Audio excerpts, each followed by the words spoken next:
Let me take you back in time a little bit. It's 2020, the pandemic is rapidly sweeping across the globe, bringing with it a time of great uncertainty and unknowns. At the time for me professionally, I was making more money than I ever had, and I was given more freedom than I ever had. Personally, things were great. I had a thriving toddler, a newborn, and unknown to me at the time, another one on the way. Of course, there's only one thing that I should do: quit my job. Then the questions everybody began asking me, the one I even began asking myself is, why? Why would you quit? I was making money that my growing family would need with 2 kids and another one on the way.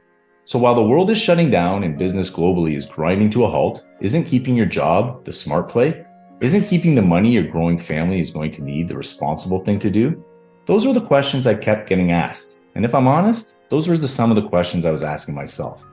But then I realized those were some of the wrong questions. The questions that needed to be asked was, how bad does it have to be at work for someone in my shoes to quit when I did? And perhaps even more important than that, what would it take to get me to stay in my job? It was at that moment that I asked myself that question that I became very curious about retention, about what it takes to keep people in their jobs. Because when the cost of replacing an employee can be anywhere between 50 and 200% of that lost employee's annual income, it's not only essential to know, it's profitable for companies to find out. So as the pandemic rolled on, these questions about what it takes for people to stay in their job, to be productive and engaged and satisfied with the work they do, became more important than I ever could have imagined. As work stoppages continued and people were forced to stay at home, more and more found themselves in a similar place to mine. Despite not knowing what they would do next, people were coming to the realization that the work they were doing simply wasn't good enough, and the Great Resignation began. Then, 2 things happened. Workers began looking for something better, and employers tried desperately to find workers to fill the numerous vacancies that they had at their organizations. The problem for workers, I discovered, was that they didn't know what that something better was. They knew that they didn't love their current job. They were keenly aware that they didn't want more of that, but they didn't know what they did want. So they began looking for it. That made me curious about wants. And here's what I learned about wants. Our wants are fleeting, and they are often things we decide we want because we see other people wanting them. The theory of mimetic desire, founded by René Girard, enlightens us to the idea that imitation is the force that shapes human desire. That people desire things because someone else desired that same thing first. So when people started quitting their jobs, more and more people decided they wanted to quit too. Then when they realized they still needed a paycheck because mortgages still needed to be paid and babies still need diapers and so on, they realized they needed a new job. Then people found out that they could work from home. So more people who had never considered the possibility decided that is what they wanted too. Then people wanted hybrid work or wellness packages, salary protection, better compensation, unlimited PTO, or free pizza Fridays. The wants, it turns out, kept changing. Meanwhile, employers who are doing their best to attract and retain talented candidates and employees keep offering what they think they want. Want more money? Come work here. You'll get a big bump. Want remote or hybrid work? We'll offer that. This cycle is never ending. It goes on and on as the wants of workers keep changing while employers desperately struggle to keep up. Workers changing wants and employees suffering trying to keep up are the victims of what Harvard psychologist Tal Ben-Shahar calls the arrival fallacy. We are living under the illusion, the false hope, that once we make it, once we get to what we want or desire, then we'll be happy. But when we do get it, when we finally arrive, we may find a temporary blip of happiness, but that feeling doesn't last. This is why companies, despite giving employees what they want, still have the turnover rates they do.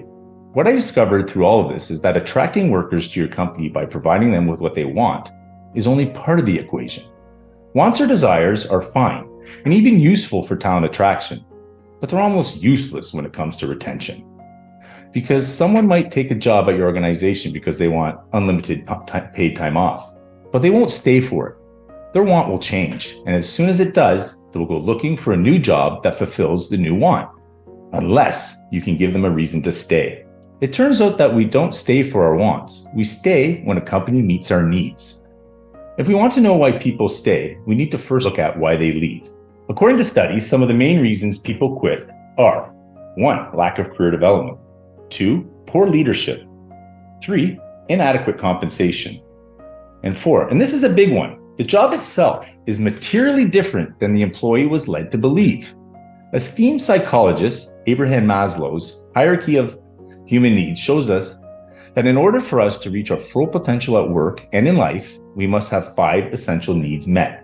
They are physiological, safety, belonging, relationships, esteem, and self-actualization. Cognitive psychologist Scott Barry Kaufman adds to this, telling us that the needs of Maslow's hierarchy are fulfilled in conjunction. It's not a one-at-a-time approach, and this is great news for employers because they don't have to do a massive restructuring to improve retention.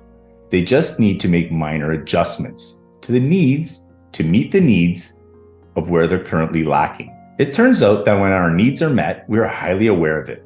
Think of someone in a great job, one that meets their needs. What does it take them to move to a new company? It's almost impossible to get them to move. When needs are met, we don't go looking over the fence for greener grass. So what can organizations do to meet the needs of others?